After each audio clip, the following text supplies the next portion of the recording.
Have you been there?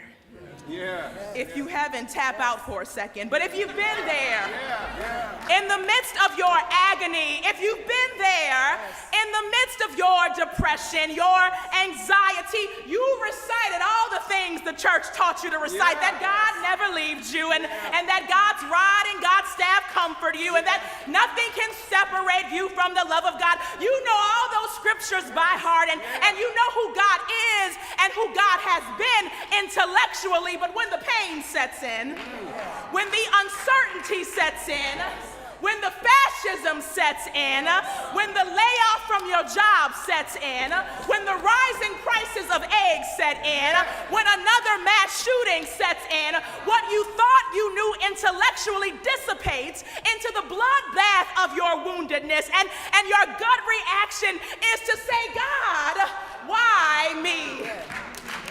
Where you at, God?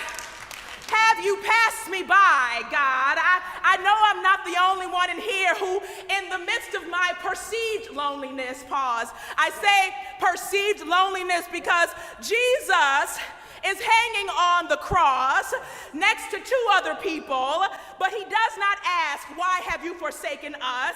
He asks, why have you forsaken me? Because sometimes our woundedness makes our vision myopic.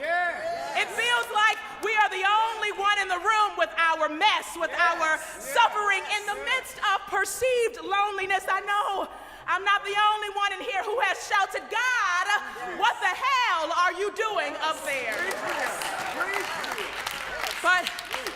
But it was not God who had pierced him in his side.